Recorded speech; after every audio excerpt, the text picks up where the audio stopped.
Championnat d'Allemagne, Bundesliga, 9 matchs, 9 pronostics, on voit ça tout de suite dans cette vidéo. Salut à tous, salut à tous les parieurs et j'espère que vous allez tous très bien et ravi de vous retrouver. Si vous êtes nouveau sur cette chaîne, bienvenue à vous, moi c'est Thomas. Ici on parle de foot, de pronostics, de paris sportifs et de stratégie, de Ligue des Champions, de Ligue 1, de Première Ligue et de tout ce qui concerne le foot en général. Et dans cette vidéo, je vais vous donner mes pronostics, mes points de vue, mes prédictions pour la prochaine journée de Bundesliga. Avant de commencer, comme d'habitude et pour soutenir la chaîne, on met un petit like, c'est gratuit, ça fait plaisir, on s'abonne pour ne rater aucune vidéo, on partage, on commente. Et dernier point pour les parieurs, si vous souhaitez parier sur le meilleur bookmaker qui propose les meilleurs codes du marché, je vous conseille le bookmaker PS3838, donc Pinacle via le broker Asian Connect. Pour vous inscrire, vous avez mon lien en description et en commentaire épinglé. Bundesliga, journée 3, on commence par le match entre le Bayer Leverkusen et Francfort, deux formations qui vivent un début de saison totalement différent. D'un côté, Francfort qui confirme ses belles séries d'invincibilité,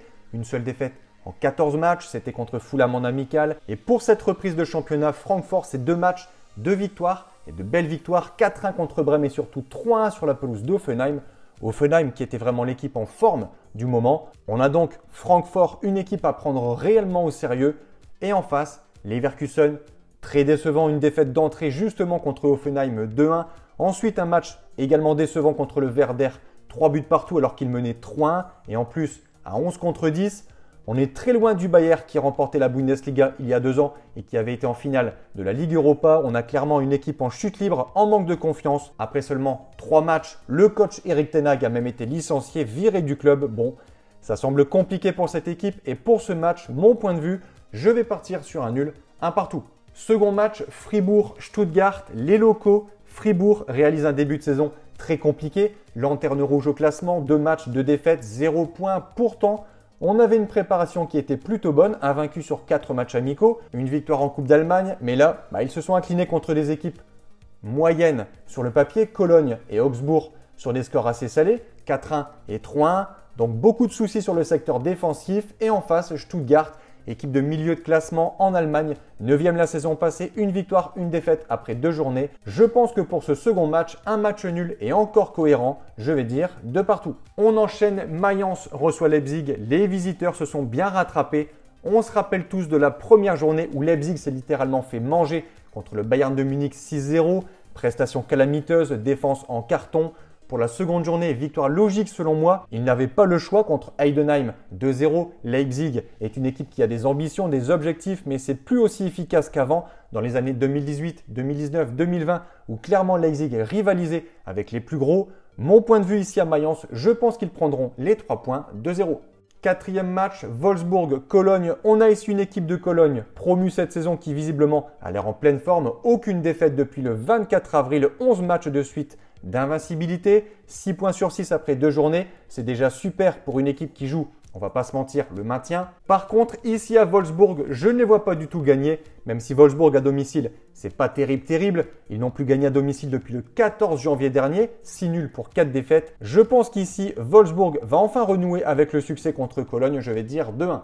5e match, après sa raclée contre Dortmund 3-0 lors de la seconde journée, l'Union de Berlin accueille ici Hoffenheim qui a vu sa superbe série de 10 succès de suite s'arrêter, défaite à domicile contre Francfort 3-1. Selon moi, Hoffenheim va reprendre les choses en main sur ce match, victoire 3-1. On poursuit Heidenheim contre le Borussia Dortmund, match selon moi très déséquilibré, 2 formations sur une dynamique assez différente. On va pas se mentir, le BVB est largement favori. Après son nul décevant 3-3 contre Saint-Pauli, Dortmund s'est bien rattrapé 3-0 lors de la deuxième journée. Un doublé de Guirassy. En face, Heidenheim. Bon, ils se sont maintenus l'an passé avec beaucoup de chance. Et ici, pour ce début de saison, c'est déjà 2 défaites. Dernier du classement avec Fribourg avec 0 points. Côté confrontation, les 2 clubs se sont affrontés à 5 reprises. Jamais Heidenheim ne l'a emporté. Sans surprise, mon point de vue pour ce match, succès du Borussia 4-1. 7e match, le Bayern de Munich reçoit Hambourg. Après sa démonstration contre Leipzig 6-0, les Bavarois ont eu beaucoup plus de mal lors de la seconde journée, déplacement à Augsbourg. Le quatuor offensif Harry Kane, Gnabry, Luis Diaz, Michael Olise avait fait le taf 3-0. Munich s'est relâché en seconde mi-temps, voyant revenir Augsbourg à 3-2. Bon, le principal effet, la victoire, les 3 points, 7e victoire de suite pour Munich, qui devrait logiquement signer selon moi la 8e contre Hambourg, surtout à domicile, mon point de vue, 5-0. On conclut avec les deux derniers matchs. Je vois Augsbourg s'imposer à Saint-Pauli 2-1 et Mönchengladbach battre le Werder de Brême 3-1. Donc voilà, j'espère que cette vidéo vous a plu. N'oubliez pas, si vous souhaitez parier sur le meilleur bookmaker, je vous conseille le bookmaker Pinacle. C'est celui que j'utilise personnellement. Et dans cette vidéo, je vous explique étape par étape comment parier sur ce bookmaker. Vous avez le lien en description. Sur ce, merci d'avoir regardé. C'était Thomas. Bon pronostic. Ciao, ciao!